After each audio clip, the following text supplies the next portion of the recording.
ఓం శ్రీమాత్రే నమః. శుక్లాంబరధరం విష్ణుం శశివర్ణం చతుర్భుజం ప్రసన్నవదనం ధ్యాయేత్ సర్వవిఘ్నోపశాంతయే. శ్రీవిద్యాం జగతాం ధాత్రీం సర్గస్థితిలయేశ్వరీం నమామి లలితాం నిత్యం మహాత్రిపురసుందరీం. కృష్ణాయ వాసుదేవాయ దేవకీ నందనాయ చ నందగోపకుమారాయ గోవిందాయ నమో నమః. నమోస్తుతే వ్యాస విశాల బుద్ధే పుల్లారవిందాయత పత్రనేత్ర ఏన త్వయా భారత తైలపూర్ణః ప్రజ్వాలితో జ్ఞానమయ ప్రదీపః. శ్రీమాత్రే నమః. వ్యాస భగవానులు మనకు ప్రసాదించిన శ్రీదేవి భాగవత పురాణాన్ని తెలుగులో ఆచార్య బేతవోలు రామబ్రహ్మం గారు రచించారు. ఆ గ్రంథాన్ని ఇప్పుడు మనం చదువుతున్నాం. నైమిసారణ్యంలో సౌనకాది మహర్షులకు సూత మహాముని భాగవత గాథలను తెలియజేస్తున్నారు. వ్యాస మహర్షి జనమేజయుడి దగ్గర దేవీ మహాత్మ్యాన్ని గురించి దేవీ భాగవత గాథలను తెలియజేస్తున్నారు. మహిషాసుర మర్దని మహిషాసురుణ్ణి మర్దించి అమ్మవారు దేవతలు స్తుతించాక తిరిగి మణిద్వీపం వెళ్ళడం అది ఇప్పటిదాకా చూసాం. ఇక ఈ సంచిక అమ్మవారు సుధా సముద్ర మధ్యంలో ఉన్న మణిద్వీపంలో వివిధ రూపాలలో జగదంబిక విహరిస్తూ ఉంటుంది. అక్కడికి తిరిగి వెళ్ళింది అని జనమేజయుడికి వ్యాస భగవానులు చెప్పారు. ఆ తర్వాత గాథ ఏమైంది అని జనమేజయుడు అడిగినప్పుడు వ్యాస భగవానులు మళ్ళా దేవీ మహాత్మ్యాన్ని కొనసాగించారు. ఆ తర్వాత దేవతలు సూర్య వంశోద్భవుడైన శత్రుఘ్నుణ్ణి భూగోళానికి అధిపతిని చేశారు. అతడు సర్వలక్షణ సంపన్నుడు. అతడిని మహిషుడి సింహాసనం మీద కూర్చోబెట్టి భూగోళాన్ని పరిపాలించే బాధ్యతలు అప్పగించి దేవతలందరూ తమ తమ వాహనాలు అధిరోహించి తమ తమ లోకాలకు వెళ్ళిపోయారు. శత్రుఘ్నుడు ధర్మబద్ధంగా పరిపాలన సాగించాడు. ప్రజలందరూ సుఖ సంతోషాలతో వర్ధిల్లుతున్నారు. సకాలంలో వర్షాలు కురుస్తున్నాయి. భూదేవి పంటలు సమృద్ధిగా అందిస్తోంది. చెట్లు చేమలు ఫలపుష్పాలతో కళకళలాడుతున్నాయి. గోవులు కుండోధునులై పుష్కలంగా క్షీరరాశులను అందిస్తున్నాయి. నదులు వరదలతో దారి తప్పి గ్రామాలను ముంచేవేయకుండా స్వచ్ఛ శీతోదకాలతో జల విహంగాల కలకలారావాలతో ప్రశాంతంగా ప్రవహిస్తున్నాయి. బ్రాహ్మణులు వేద తత్వజ్ఞులై లోక కళ్యాణం కోసం యజ్ఞ యాగాదులు నిర్విఘ్నంగా నిర్వహిస్తున్నారు. క్షత్రియులు శస్త్ర విద్యా ప్రవీణులై దాన దయా తత్పరులై ప్రజారక్షణ బాధ్యతలను సక్రమంగా నిర్వహిస్తున్నారు. సామంతరాజులందరూ న్యాయం తప్పకుండా నిగ్రహంతో పరిపాలన సాగిస్తున్నారు. ఆగ్రహించకుండా పంచభూతాలు అన్యోన్య భావంతో సహకరిస్తున్నాయి. కోశాలు ధన సమృద్ధితో, గోష్ఠాలు ఆలమందలతో కుశలంగా ఉన్నాయి. ఇలాగా శత్రుఘ్నుడి పరిపాలన కొనసాగుతోంది. ప్రజలందరూ దేవీ భక్తి తత్పరులై మహిషాసురుణ్ణి వధించినందుకు ఆనందంగా పరస్పర గౌరవ ఆదరాలతో ధర్మ తత్పరులై వర్ధిల్లుతున్నారు. ఏ ప్రాంతంలో చూసినా ఏ గ్రామంలో చూసినా యజ్ఞయూపాలు మండపాలు మనోహరంగా దర్శనమిస్తున్నాయి. స్త్రీలు శీలవతులై సత్యవతులై పతివ్రతలై అందరి మన్ననలు పొందుతున్నారు. బిడ్డలు విద్యా వివేక వినయ సంపన్నులై పితృభక్తి పరాయణులై ధర్మ మార్గాన ప్రయాణిస్తున్నారు. భూగోళంలో ఎక్కడా అన్యాయం కానీ అధర్మం కానీ అక్రమం కానీ మచ్చుకైనా కనిపించడం లేదు. వేద శాస్త్ర చర్చలు తప్ప వృధా వాదాలు వినిపించడం లేదు. దైన్యము, కలహము, అశుభము, అకాల మరణము అలాంటివి ప్రజలకు తాము ఎరుగని విషయాలైనాయి. అవేవి లేవు. అందరూ హాయిగా సుఖ సంతోషాలతో జీవిస్తున్నారు. మిత్రులు విడిపోవడం కానీ ఆపదల పాలు కావడం కానీ లేనే లేదు. అనావృష్టి లేదు, దుర్భిక్షం లేదు, అంటువ్యాధులు అనారోగ్యాలు లేవు, పరస్పర మాత్సర్యాలు లేవు. విరోధాలు లేవు. స్త్రీ పురుషులు సమాన గౌరవంతో, నీతి తప్పని ప్రవర్తనతో స్వర్గంలో దేవతల్లాగా సుఖంగా ఆరోగ్యంగా జీవిస్తున్నారు. చోరులు, వంచకులు, పాషండులు, దంభకారులు, లోభులు, లంపటులు, స్తబ్దులు, వేదద్వేషులు, పాపాచారులు అసలు సమాజంలో లేనే లేరు. అందరూ ధర్మరతులే, అందరూ సత్యసంధులు, అందరూ సత్ప్రవర్తనలు. సత్వ రజస్తమో గుణాలను బట్టి బ్రాహ్మణులలో 3 శ్రేణులు ఏర్పడ్డాయి. అందరూ వేదవేత్తలే, కానీ అప్రతిగ్రహం, నియమంగా అంటే ఎవరి నుంచి ఏది దానంగా స్వీకరించకపోవడం, శాంత చిత్తులై దయామయులై జీవిస్తూ పశుహింస లేని పురోడోస విధానంలో సాత్విక యజ్ఞాలను నిర్వహిస్తూ అధ్యయనము, యజనము, దానము అనేవి 3 తమకు పనులుగా కాలాన్ని సద్వినియోగం చేసుకునేవాళ్ళు సాత్వికులు. ఇంకా బ్రాహ్మణులలో రాజసులు ఉన్నారు. వీళ్ళు క్షత్రియులకు పురోహితులై షట్కర్మ నిరతులై విధి విధానంగా మాంసభక్షకులై, ఆ రోజుల్లో బ్రాహ్మణుల్లో కొంతమంది మాంసాన్ని తినేవాళ్ళు, జీవిక సాగిస్తూ ఉండేవాళ్ళు. వేదాధ్యయనం, అధ్యాపనం, యజనం, యాజనం, దానం, ప్రతిగ్రహం ఇవన్నీ కూడా వీళ్ళ షట్కర్మలు. తామసులు, బ్రాహ్మణుల్లో తామసులు 3వ కోవ. రాగద్వేషాలు, క్రోధ లోభాలు వీళ్ళ గుణాలు. ఏదో కొద్దిగా వేదన నేర్చుకుని రాజస్థానంలో ఉద్యోగులై జీవితాన్ని సాగిస్తున్నారు. కృషి, వాణిజ్యం, పశుపాలన ఇలాంటి వాటిని అత్యద్భుతంగా నిర్వహిస్తూ వైశ్యులు రాజకోశాలను నింపుతున్నారు. ధనం సమృద్ధిగా చేరుతోంది కదా అని ప్రజల్లో ఏ ఒక్కళ్ళు మిడిసిపట్టం లేదు. అందరూ ధర్మతత్పరులై దేవీ చరణ సరసిజ సేవా పరాయణులై వర్ధిల్లుతున్నారు అని వ్యాస మహర్షి శత్రుఘ్నుడి పరిపాలన ఎలా సాగిందో చెప్పి, జనమేజయ శుంభ నిశుంభుల వృత్తాంతం నీకు చెప్తాను విను అని మొదలెట్టారు. జనమేజయ, శత్రుఘ్నుడి పరిపాలన ఇలా సాగుతోంది. మహిషాసురుడి పాలనలో పడిన కష్టాలను అన్నింటినీ ప్రజలు మర్చిపోయారు. అమ్మవారిని ఆరాధించడంలో అందరూ అపారంగా మనశ్శాంతిని పొందుతున్నారు. సర్వ పాప వినాశకము, శాంతి సౌఖ్యప్రదము అయిన దేవీ మహాత్మ్యాన్ని మరింతగా ఆస్వాదించాలని కోరుకుంటున్నావు కదా, అందుకని నీకొక గాథ చెప్తాను విను అని శుంభ నిశుంభుల వృత్తాంతం చెప్పడం మొదలెట్టారు. వ్యాస మహర్షి ఇలా చెప్తున్నారు. శుంభ నిశుంభులు అని 2 రాక్షస సోదరులు ఉండేవాళ్ళు. చాలా గొప్ప బలాఢ్యులు, పురుషులకు అవధ్యులు, ఎవరిని వాళ్ళని చంపలేరు. దేవపీడకులు, దురాచారులు, మదోన్మత్తులు, లోక కంటకులు, అపార దానవ సేనా సమేతులు. వీళ్ళిద్దరిని మహాఘోర సంగ్రామంలో జగన్మాత సంహరించింది. చండముండులు, రక్తబీజ ధూమ్రాక్షులు అనే మహాక్రూర రాక్షసులను కూడా అదే యుద్ధంలో మట్టుబెట్టింది. లోకాలను అమ్మవారు రక్షించింది.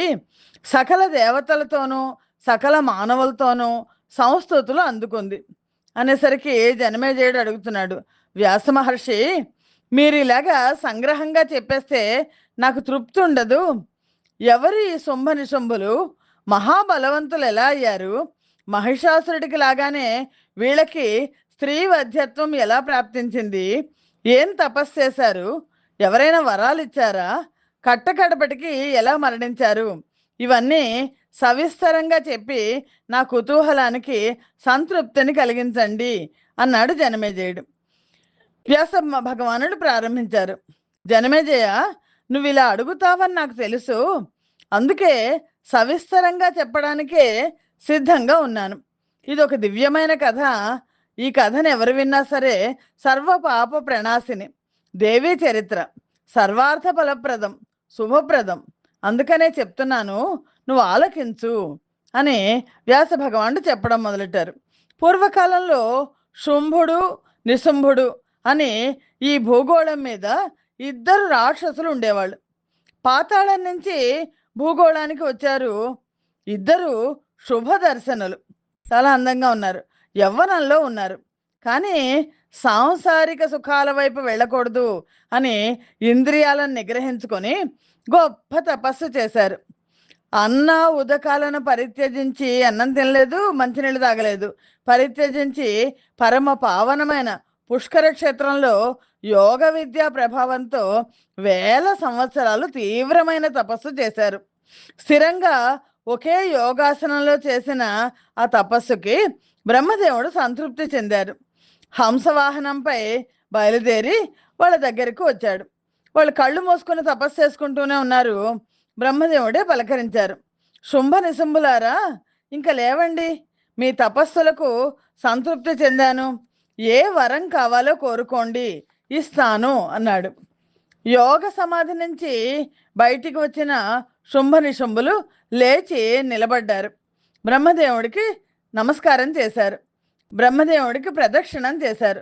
సాష్టాంగ నమస్కారం చేశారు. నిరాహారం వల్ల నీరసించిన కంఠస్వరంతో బ్రహ్మదేవుణ్ణి స్తుతించారు. చతుర్వదన, మా తపస్సులకు నువ్వు సంతృప్తి చెందితే మాకు అమరత్వాన్ని వరంగా ప్రసాదించు. అందరూ రాక్షసులు కోరేది ఒకటే, మరణం ఉండకూడదు వాళ్ళకి. ఈ లోకంలో ఏ జీవికైనా మరణాన్ని మించిన భయం ఏముంటుంది? ఆ భయాన్ని తొలగించుకోవడం కోసం ఈ వరాన్ని అడుగుతున్నాం. వెంటనే మా కోరిక తీర్చి మరణ భయాన్ని తొలగించు అని అన్నారు. ఈ అభ్యర్థనకు బ్రహ్మదేవుడు చతుర్ముఖుడు ఆశ్చర్యపోయాడు. శుంభ నిశుంభులారా, ఇదెక్కడి వైపరీత్యం? మీరు అడగదగినది ఏదైనా అడగండి, నాకు మాత్రం ఇది ఇవ్వదగింది కాదు. పుట్టినవాడు గిట్టక తప్పదు, గిట్టినవాడు పుట్టక తప్పదు. ఇది విశ్వకర్త చేసిన నియమం, సృష్టి ఆది నుంచి అమల్లో ఉన్న నియమం. దీన్ని తప్పించడం నా వల్ల కాదు. పుట్టిన ప్రతి ప్రాణి ఎప్పటికో అప్పటికి గిట్టవలసిందే కదా, అందువల్ల మరొకటి ఏదైనా కోరుకోండి అన్నారు బ్రహ్మదేవుడు. శుంభ నిశుంభులు ఆలోచనలో పడ్డారు. పరస్పరం చర్చించుకున్నారు. ఒక నిశ్చయానికి వచ్చారు. వచ్చి బ్రహ్మదేవుడి పాదాల మీద పడ్డారు. సృష్టికర్త, సరే, నువ్వన్నట్లే మరొకటి అడుగుతున్నాం, ప్రసాదించు. అమరుల చేతిలో కానీ, మానవుల చేతిలో కానీ, జంతువుల చేతిలో కానీ, పక్షుల చేతిలో కానీ, ఏ పురుష జాతి చేతిలోనూ మేము మరణించకుండా వరం ప్రసాదించు. ఆడవాళ్ళకి మేము భయపడం, అబలలు మా ముందు నిలబడలేరు. అందుకని పురుష జాతి వల్ల మాకు ప్రాణాపాయం లేకుండా అనుగ్రహించు చాలు అన్నారు. బ్రహ్మదేవుడు సరే అన్నాడు. వాళ్ళ మరణాన్ని వాళ్ళే కోరుకున్నారు. హంస మీద ఎక్కి బ్రహ్మదేవుడు వెళ్ళిపోయారు. శుంభ నిశుంభులు తమ పాతాళానికి తిరిగి వెళ్ళారు. పురోహితుడు భృగు మహర్షికి విషయం చెప్పారు. అతను భృగు మహర్షి ఒక శుభముహూర్తాన బంగారు సింహాసనం చేయించి, వీళ్ళలో జ్యేష్ఠుడు శుంభుడు, ఆ శుంభుడికి పట్టాభిషేకం జరిపించాడు. సర్వదానవ సామ్రాజ్యానికి శుంభుడు ప్రభు అయ్యాడు. అభినందించి సేవించడానికి ఎందరెందరో దానవ మహావీరులందరూ వచ్చారు. సమైక్యాన్ని ప్రకటించారు. వీరాధి వీరులు, అపూర్వ సహోదరులు అయిన చండముండులు, ధూమ్రలోచండు, రక్తబీజుడు మహాసైన్య సమేతులై తరలివచ్చి ఈ దానవ చక్రవర్తికి శుంభుడికి తమ మద్దతు ప్రకటించారు. శుంభుడి పక్షాన నిలబడి శత్రువులతో యుద్ధాలు చేయడానికి ప్రతిజ్ఞలు కూడా చేశారు. జనమేజయ, వీళ్ళల్లో రక్తబీజుడికి ఒక విచిత్రమైన జన్మ. రణరంగంలో ఆయుధం తగిలి అతని శరీరం నుంచి నేలకు ఒక నెత్తుడి బొట్టు రాలి పడితే, ఆ పడిన నేల మీద రాలిపడ్డ ఆ నెత్తుడి బొట్టు నుంచి వందలు వేలుగా రక్తబీజులు ఆవిర్భవిస్తారు. అదే రూపం, అదే బలం, అదే ఆయుధంతో ఆవిర్భవిస్తారు. అదే పరాక్రమంతో అంతమంది శత్రువులతో యుద్ధం చేస్తారు. అందువల్ల సంగ్రామంలో ఈ రక్తబీజుడు అత్యంత దుర్జయుడు. ఇంకా ఇలాంటి దానవ వీరులందరూ కోటాను కోట్లుగా వచ్చి శుంభుడికి సేవకులయ్యారు. శుంభ నిశుంభులకు భూగోళం అంతా స్వాధీనమైంది. ఇంకా స్వర్గమే స్వాధీనం కావాలి. నిశుంభుడు సేనా సమేతుడై వెళ్ళి ఇంద్రుడి మీద యుద్ధం ప్రకటించాడు. దిక్పాలకులను వెంట నడుపుకుంటూ వజ్రపాణి ధీటుగా ఎదురించి నిలబడ్డాడు. ఘోర సంగ్రామం జరిగింది. ఇంద్రుడు తన వజ్రాయుధాన్ని గురి చూసి విసిరాడు. అది సరాసరి వెళ్ళి నిశంభుడి గుండెలకు బలంగా తగిలింది. వాడు ఆ దెబ్బకు మూర్ఛపోయాడు. రథం మించి నేల మీదకి పడిపోయాడు. రాక్షస సైన్యం కకావికలైపోయింది. ఈ దుర్వార్త తెలియగానే చాలా కోపం వచ్చింది శుంభుడికి. స్వయంగా రణరంగానికి పరుగు పరుగునొచ్చాడు. వస్తూనే చండ ప్రచండంగా శరవర్షం కురిపించాడు. అమర సైనికులు దూది పింజల్లో ఎగిరిపోయారు. ఇంద్రుడితో సహా దిక్పాలకులంతా ఓడిపోయారు. శుంభుడు విజయ గర్వంతో వికటాట్టహాసం చేస్తూ వెళ్ళి ఇంద్రసింహాసనాన్ని అధిష్ఠించాడు. కల్పవృక్షాలు, నందనవనము, కామధేనువుతో సహా సమస్త దేవలోకాన్ని స్వాధీనం చేసుకున్నాడు. మహర్షులు చేసే యజ్ఞాలలో హవిర్భాగాలను కైవసం చేసుకున్నాడు. సుధాపానం చేసి సుఖ పారవస్యంలో మునిగి తేలాడు. దిక్పాలకులందరినీ పారద్రోలాడు. హతశేషులైన మిగిలిన దేవతలంతా అడవులకు పారిపోయి తలదాచుకున్నారు. నిరాధారులు, నిరాయుధులు, నిస్తేజంతుకులు అయిపోయారు దేవతలు. కొండ గుహల్లో బిక్కుబిక్కుమంటూ కాలం గడుపుతున్నారు. ఒకప్పుడు మహాభోగాలు అనుభవించి ఇప్పుడు ఇలా కాంతి సీకులయ్యారు. లోక పాలకులని ఖ్యాతి గడించి అమర సుఖాలను అనుభవించిన వాళ్ళు ఇప్పుడు కొండల్లో, కోనల్లో, నదీ తీరాల్లో కష్టాలు చవిచూస్తున్నారు అని వ్యాస భగవానుడు చెప్తున్నాడు. జనమేజయ, సుఖాలు దైవాధీనాలు కదా, ఎప్పుడు ఎవరిని వరిస్తాయో ఎవరిని త్యజిస్తాయో ఊహించడం కష్టం సుమా. అమరులు బలవంతులు, ధనవంతులు, జ్ఞానవంతులు అయితేనేమి ఇవాళ ఈ శుంభుడు నిశంభుడి చేతిలో వాళ్ళు ఓడిపోయి దైన్యాన్ని అనుభవిస్తున్నారు. కాల మహిమ అటువంటిది.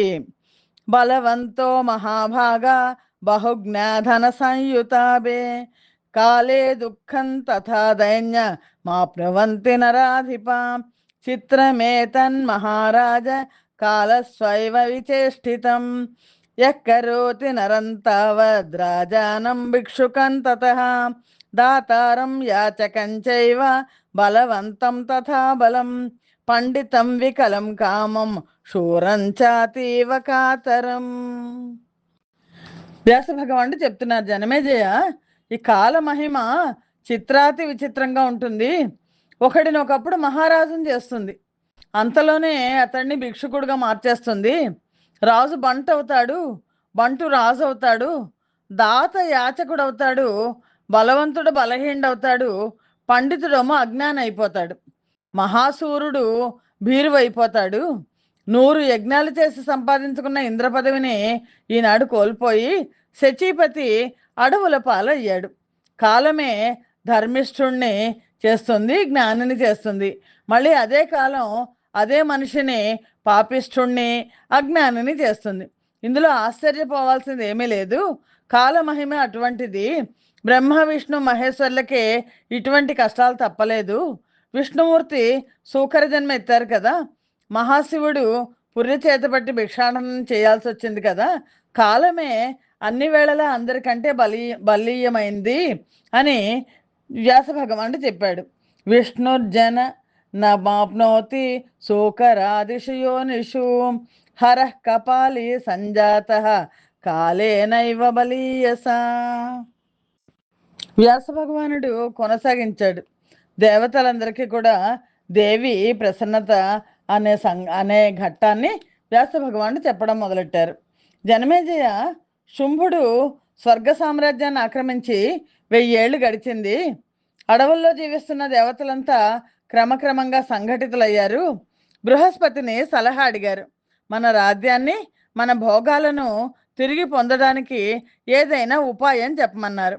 వేద మంత్రాలను సరిగ్గా పఠిస్తే వాంఛితాలు నెరవేరుతాయంటారు కదా, కోరికలను తీర్చే యజ్ఞాలు యాగాలు ఉన్నాయంటారు కదా, అవన్నీ మీకు తెలుసు కదా, మీకు మాత్రమే తెలుసు కనుక ఓ గురుత్తమా, మా కోసం అవన్నీ జరిపించండి. శత్రు వినాశనానికి ఏమేమి చెప్పబడ్డాయో అవన్నీ చేయండి, విధి విధానంగా చేయండి. దానవ వినాశనానికి అవసరమైన అభిచారాలవన్నీ కూడా నిర్వర్తించండి అన్నారు. ఆ ఇంద్రాదుల నోటి నుంచి ఇలాంటి మాటలు వింటుంటే బృహస్పతికి నవ్వు వచ్చింది. పాపం జాలేసింది కూడా. మృదువుగా పలికాడు, దేవతలారా, వేద మంత్రాలు స్వతంత్రాలు కావు. తమంత తాము ఫలాలనివ్వవు. ఫలితాలు ఎప్పుడు కూడా దైవాధీనాలు. మంత్రాలకు అధిదేవతలు మీరు. మీరే కష్టాల పాలయ్యారు. ఇది కాలమహిమ. దీనికి విరుగుడు నేనేమి చేయగలను అన్నాడు బృహస్పతి. సర్వే మంత్రాశ్చ వేదోక్త దైవాధీన ఫలాశ్చతే న స్వతంత్రాః సురాధీశ తథైకాంత ఫలప్రదాః మంత్రాణాం దేవతాయూయం తేతు దుఃఖైక భాజనం జాతాస్మ కాలయోగేన కింకరోమి ప్రసాధనం. యాజనాలలో అతి ముఖ్యమైన ఇంద్ర అగ్ని వరుణులే కడగళ్ల పాలైతే ఇంకా మీరు ఏ యజ్ఞాలు చేస్తారు? నేనేమి చేయిస్తాను? ప్రతిక్రియ నాకు కూడా ఏది తోచడం లేదు. జరగవలసింది జరగడమే, మనం అనుభవించడమే. ప్రతి కష్టానికి ఏదో ఒక తరుణోపాయం ఉంటుందని శిష్టులు చెప్తారు కదా. దైవమే బలీయమని మరికొందరు అంటారు. ఈ ఉపాయవాదులు దైవాన్ని నిరర్ధకము అని నిరసిస్తారు. ఇవి రెండు కలిసినప్పుడే కార్యసిద్ధి కలుగుతుంది అని నా అభిప్రాయం. కేవలం దైవాన్ని నమ్మి ఊరుకోకూడదు, స్వబుద్ధితో ఉపాయం కూడా ఆలోచించాలి అని బృహస్పతి అన్నాడు. కేవలం దైవం ఆశ్రిత్య నస్థాతవ్యం కదాచన ఉపాయ సర్వథా కార్య విచార్య స్వధియా పునః. అందుకని బాగా ఆలోచించి ఒక మాట చెప్తున్నాను, వినండి, శ్రద్ధగా ఆలకించండి. మీకు తెలిసిందే కానీ ఇంతకాలము భోగాలతో మునిగిపోయి మర్చిపోయినట్టున్నారు. పూర్వకాలంలో ఒకప్పుడు ఆదిపరాశక్తి మహిషాసురుణ్ణి సంహరించింది కదా, గుర్తుందా? అప్పుడు మీరంతా మహాలక్ష్మిని బహు విధాల స్తుతించారు కదా. ఆవిడ సంతోషించి మీకు ఒక వరం ఇచ్చింది. మీరు ఎప్పుడైనా సమస్యల్లో పడితే, మీకు మీరు తెముల్చుకోలేని మహా ఆపదలు వస్తే, అవి మిమ్మల్ని చుట్టుముట్టినప్పుడు నన్ను ఒకసారి స్మరించండి, నేను వచ్చి మీ కష్టాలు తీరుస్తాను అనే అభయం ఇచ్చింది, గుర్తుందా? అందువల్ల మీరందరూ వెంటనే బయలుదేరి హిమాలయ శిఖరాలకు వెళ్ళండి. ప్రశాంత సుందర ప్రదేశంలో ప్రేమపూర్వకంగా భక్తిపూర్వకంగా చండికను ఆరాధించండి. మీలో మాయాబీజ మంత్రజ్ఞులు ఉన్నారు. ఆ మంత్రాలను పునశ్చరణ చేయండి. యోగ శాస్త్రం తెలిసిన వాళ్ళు ఉన్నారు. యోగ బలంతో ఉపాసించండి. పరాశక్తి ప్రసన్నురాలవుతుంది. మీ దుఃఖాలు తొలగిపోతాయి, సందేహం లేదు. ఆ జగన్మాత హిమశైల శిఖరం మీదనే ఉంటుంది అని విన్నాను. స్తుతించిన పూజించిన సద్యఫలంగా వాంఛితాలను నెరవేరుస్తుంది.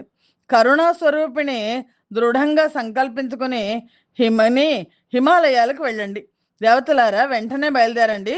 మనోవాంఛ ఫలసిద్ధిరస్తు అని బృహస్పతి ఆశీర్వదించాడు. బృహస్పతి దేవగురువు ఇలా ఆశీర్వదించి దేవతలందరినీ పంపించారు. దేవతలందరూ హిమశిఖరం చేరుకున్నారు. దేవి ధ్యాన పరాయణులయ్యారు. మాయాబీజాక్షర మంత్రాన్ని హృదయంలో చెప్పిస్తూ జగన్మాతకు నమస్కరిస్తున్నారు, స్తోత్రాలు పఠిస్తున్నారు. విశ్వేశ్వరి మహాదేవి ఆనందరూపిణి అమర జన సుఖంకరి దానవనాశంకరి మానవక్షేమంకరి చరాచర జగత్ శుభంకరి భక్తిగమ్య స్వరూపిణి. నీ రూపం ఇది అని నిశ్చయించలేము, నీ నామధేయాల సంఖ్య ఇంతని నిర్ణయించలేము. వేదాలకు కూడా అందని ఆది రూపానివి నువ్వు.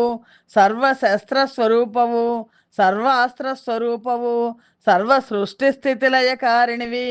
స్మృతి ధృతి బుద్ధి జర పుష్టి తుష్టి కాంతి శాంతి విద్య లక్ష్మి గతి కీర్తి మేధా స్వరూపాలన్నీ నువ్వే.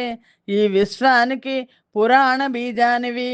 దేవతలకు మేలు చేయడానికి నువ్వు ఎప్పుడు ఏ రూపంలో అవతరిస్తావో, ఏ పనిని ఎలా నెరవేరుస్తావో ఎవరికీ తెలియదు.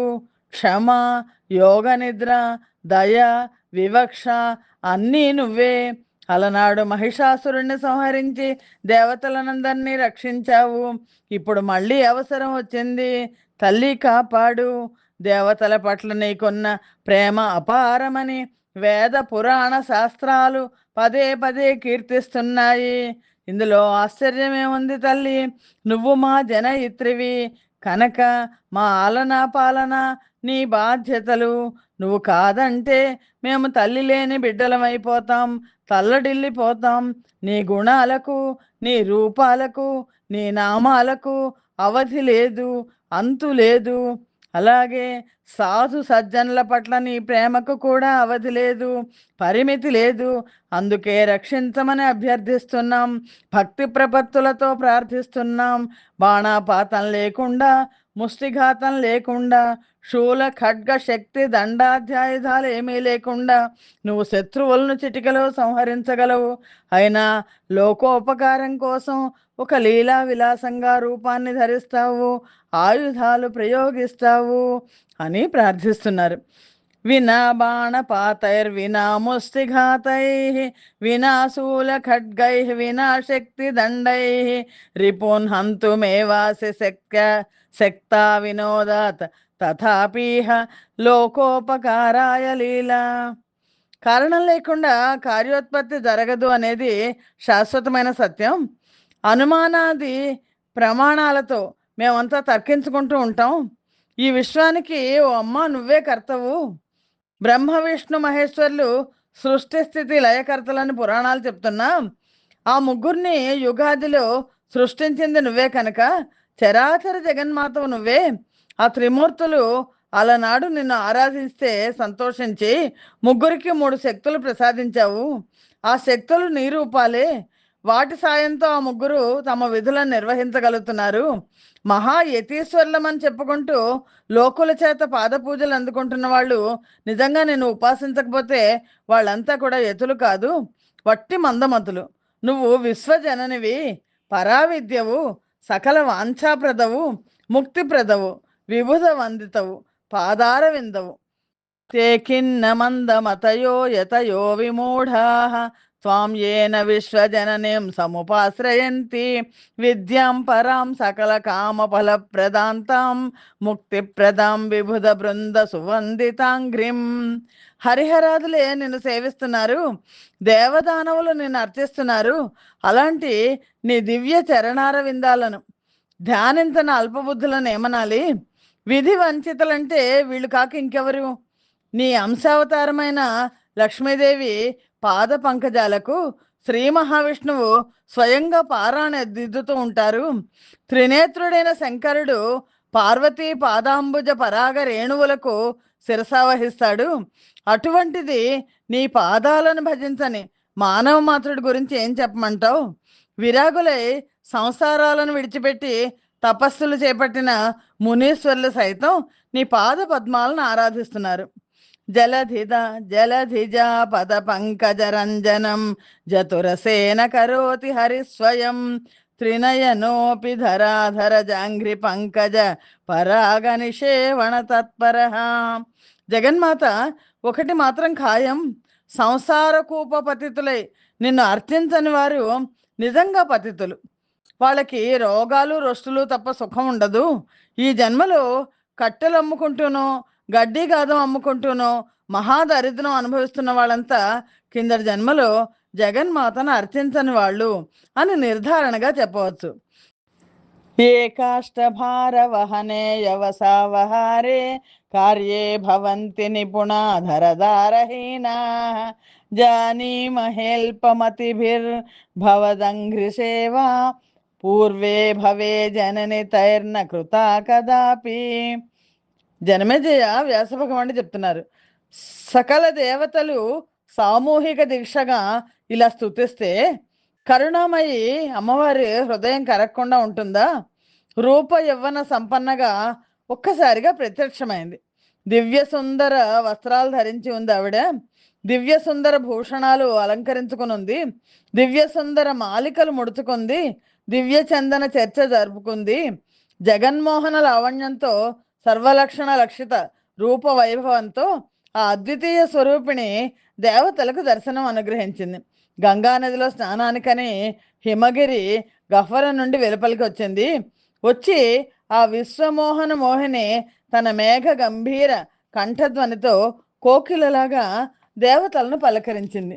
దివ్యాంబరధరాదేవి దివ్యభూషణభూషిత దివ్యమాల్య సమాయుక్త దివ్యచందన చర్చిత జగన్మోహన లావణ్య సర్వలక్షణలక్షిత అద్వితీయ స్వరూపాస దేవానాం దర్శనంగత జాహ్నవ్యాం స్నాతు కామాస నిర్గతాగిరిగహ్వరాత్ దివ్యరూపధరాదేవి విశ్వమోహనమోహిని. వెంటనే ఆవిడ అడిగింది, భో భో దేవతా, ఏంటి ఇంతగా స్తుతిస్తున్నారు? మళ్ళీ ఏం ప్రమాదం వచ్చింది? అందరూ చింతావిష్టులై కనబడుతున్నారు. కారణం ఏమిటి? నేనేం చెయ్యాలి చెప్పండి అంది. ఆ దివ్యరూప సౌందర్యానికి సమ్మోహితులైన దేవతలు ఈ పలకరింపుతో తేరుకున్నారు.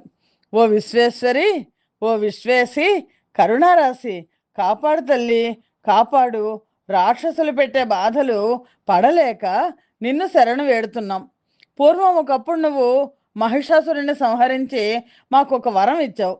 మహా ఆపదలు చుట్టుముట్టినప్పుడు నన్ను స్మరించండి, నేను వెంటనే వచ్చి రక్షిస్తాను అని అన్నావు. ఆ ధైర్యంతో నిన్ను ఇప్పుడు స్మరించాం. ఎందుకంటే మునుపటి కన్నా పెద్ద ఆపద వచ్చి పడింది మాకు. శుంభుడు నిశుంభుడు అని ఇద్దరు మహారాక్షసులు తయారయ్యారు. ఘోరాతి ఘోరులు, యజ్ఞ విఘ్నకారులు మమ్మల్ని తరిమేసి స్వర్గాన్ని ఆక్రమించుకున్నారు. వీరు కూడా పురుషులకు అవధ్యులుగా వరం పొందిన వాళ్ళే. అలా వరం ఇచ్చింది మళ్ళీ బ్రహ్మదేవుడే. వీళ్ళకి సైదోడులు, రక్తబీజ, చండముండాది మహావీరులు ఇంకా చాలామంది ఉన్నారు. అందరూ కలిసి మమ్మల్ని ఏడిపించుకు తింటున్నారు. వీళ్ళ ధాటి తట్టుకోలేక మేమంతా చెట్టుకొకరు పుట్టకొకరుగా పారిపోయాం. అడవుల్లో ఆకులు అలములు తింటూ కాలం గడుపుతున్నాం. కంటి నిండా నిద్రపోయి ఎన్నాళ్ళయిందో. నందనవనంలో కల్పవృక్ష ఛాయల్లో క్రీడించే మేము ఘోర అరణ్యాల్లో తలదాచుకున్నాం. రత్నఖచిత సువర్ణ దివ్య హర్మ్యాలలో నివసించిన మేము చీకటి గుయ్యారాల్లాంటి కొండ గుహల్లో బితుకు బితుకుమంటూ కాలం గడుపుతున్నాం. అమ్మా, మా బాధలు ఎన్నని చెప్పుకోము, ఎంతని చెప్పుకోము. అన్నీ ఎరిగిన దానవు, మాకు నువ్వు తప్ప మరో దిక్కు లేదు. కాస్తంత ఉపకారం చేసి పెట్టమ్మా. మేమంతా నీ పాదదాసులం, సేవకులం. మాకే కాదు, ఈ జగత్తులో దుఃఖార్తులకు అందరికీ నువ్వే కదా శరణ్యం. మరోసారి ముల్లోకాలను రక్షించవలసిన అవసరం ఏర్పడింది. ఇది నీ సృష్టి, ఇది నీ బిడ్డ. కాపాడుకోవాల్సిన అవసరం తల్లిగా నీకుంది. జగత్పీడకులు, లోకకంటకులు అయిన ఆ దానవులను సంహరించి మా ప్రాణాలు నిలబెట్టు తల్లి అని దేవతలు ప్రార్థించారు. దేవతల దీనాలాపాలను, అభ్యర్థనలను ఆలకించిన జగదంబిక అభయం ఇచ్చింది. దానవ సంహారం చేస్తాను, మిమ్మల్ని రక్షిస్తాను అంది. అలా అంటూనే ఆ హిమగిరి తనయ తన శరీరం నుంచి మరొక స్త్రీమూర్తిని ఆవిర్భవింపజేసింది. ఆ అంబికను కౌశికి అని కౌశికి అని ముల్లోకాలు సూచించాయి. కౌశికి ఆవిర్భావం అయ్యాక పార్వతీదేవి తన శరీరం రంగును మార్చుకుంది. నల్లని కాటుక రంగులోకి మారిపోయింది. ఆవిడను కాళిక అని సకల దేవతలు స్తుతించారు. కదిలితే మసిరాలుతుందన్నంత మహాఘోర రూపంలో ఉంది. రాక్షసులను కూడా హడలెత్తించే కారు నలుపు కాళరాత్రి లాంటి రూపం. కౌశికి రూపంలో అంబిక మాత్రం సౌందర్య పరసీమగానే ఉంది. సర్వభూషణ సంయుక్త లావణ్య రాశి అని వ్యాస భగవానుడు జనమేజయుడికి చెప్తున్నారు. సౌనకాది మహర్షులకు సూత మహాముని చెప్తున్నారు. ఆ తర్వాత ఏం జరిగింది అన్నది మనం తర్వాత సంచికలో చూద్దాం. స్వస్తి ప్రజాభ్య పరిపాలయంతాం న్యాయేన మార్గేణ మహిమహేషాః గోబ్రాహ్మణేభ్య శుభమస్తు నిత్యం లోకా సమస్తా సుఖినో భవంతు. సర్వం శ్రీమాత చరణారవిందార్పణమస్తు. యదక్షర పదభ్రష్టం మాత్రాహీనం యద్భవేత్ తత్సర్వం క్షమ్యతాం దేవి నారాయణి నమోస్తుతే. శ్రీమాత్రే నమః.